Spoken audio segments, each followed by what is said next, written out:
Bonjour, bienvenue dans le JT. À retenir dans l'actualité. Aujourd'hui, un nouveau suicide et une nouvelle polémique à la maison d'arrêt de Lyon-Corbin. Un Givordin de 41 ans, incarcéré depuis seulement 2 jours, s'est pendu dans sa cellule avec ses lacets de chaussures. C'était dans la nuit de dimanche à lundi. La famille monte au créneau et dénonce une prise en charge défaillante. Mais pour le procureur de la République, son placement en cellule individuelle était parfaitement justifié.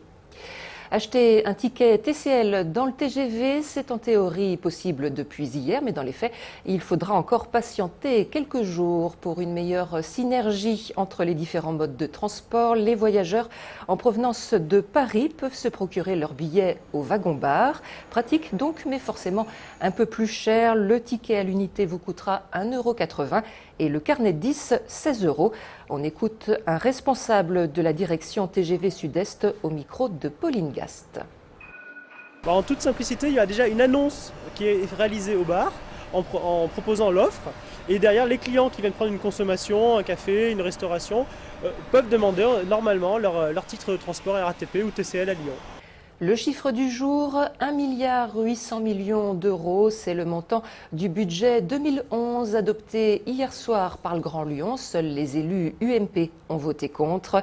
À noter l'augmentation de la taxe d'habitation dès cette année, entre 8 et 30 € par foyer. Les Restos du Cœur du Rhône lancent un appel à la solidarité. Leur seul camion frigorifique a été volé et entièrement vandalisé ce week-end et il est aujourd'hui inutilisable. Jean-Marc Roffa. Volé ce week-end puis retrouvé avec la porte arrière arrachée et la cabine vandalisée, le camion frigorifique des Restos du Cœur est bon pour partir à la casse. C'est un camion qui a pris de la poudre d'extincteur pour enlever les empreintes, pour pas que les voleurs se fassent reconnaître. Ça pose des problèmes de redémarrage et ça use toutes les boîtiers électroniques. Ce déplorable fait divers provoque la colère dans les rangs des bénévoles, notamment ici au local de distribution de Vaux-en-Velin. Nous ne savons pas du tout si nous allons être livrés en surgelé. Et bien sûr, les bénévoles sont très en colère parce qu'on donne quand même beaucoup de notre temps, c'est beaucoup de travail. Et puis bien sûr, les bénéficiaires qui, eux, aiment bien les produits surgelés. Aujourd'hui, les Restos du Cœur du Rhône doivent trouver une solution d'urgence pour remplacer leur seul camion frigorifique de 11 tonnes afin de livrer les points de distribution. On appelle à la générosité surtout des spécialistes aujourd'hui qui sont capables peut-être de nous dépanner en attendant qu'on trouve une solution définitive, et puis à la générosité des gens qui comme d'habitude vont nous aider pour pouvoir investir dans un nouveau camion.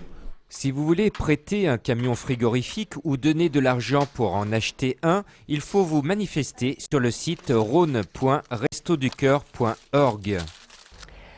Difficultés financières, difficultés sportives, décidément rien ne va plus au CSBJ. À Bourgoin, les 2 entraîneurs du club, Éric Catineau et Xavier Péméja, ont été invités à prendre de longues vacances, 12 euphémismes pour signifier leur licenciement.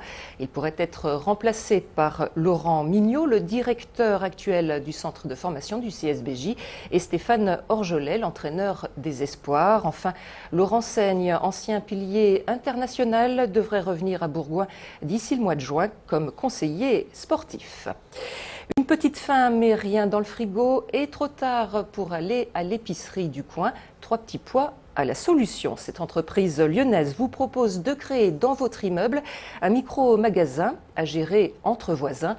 Exemple dans le 1er arrondissement, Émilie Deschamps.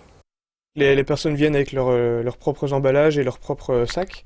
Après, on a fait un petit stock de bocaux vides pour les personnes qui oublient de venir avec. C'est une micro-épicerie autogérée qu'Antoine a aménagée dans sa cave. Café, pâtes, huile, produits d'hygiène, une vingtaine de résidents du quartier s'approvisionnent en produits bio locaux et équitables quand ils le désirent, sans oublier de noter le montant des achats effectués qu'ils paieront à la fin du mois. C'est hyper pratique, sinon on est toujours obligé de prendre la voiture ou les transports en commun pour trouver quelque chose d'intéressant. Quand on habite en plein centre-ville, c'est pas évident. Et puis c'est dans un esprit de convivialité. L'avantage qu'on a, c'est qu'on sait d'où viennent les produits.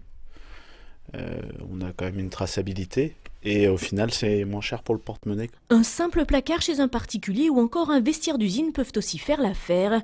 Pour cela, il suffit qu'un groupe de consommateurs composé de voisins, d'amis ou de collègues décide de gérer leur petite épicerie en toute convivialité. Un concept initié par Trois Petits Pois, une coopérative qui avance le prix du stock et approvisionne les épiceries autogérées une fois par mois. Ça part d'un groupe de personnes qui ont envie de consommer des produits responsables. Ce groupe de personnes va trouver un local où on va pouvoir laisser un stock. Julien et Olivier, les fondateurs de Trois Petits Pois, ont déjà monté 11 micro-magasins sur Lyon et ce n'est qu'un début. L'agglomération pourrait en compter plus d'une trentaine d'ici 2012. Et c'est la fin de cette édition. Vos rendez-vous avec l'info sur TLM tout à l'heure à 18h30 et 19h30. Très bon après-midi.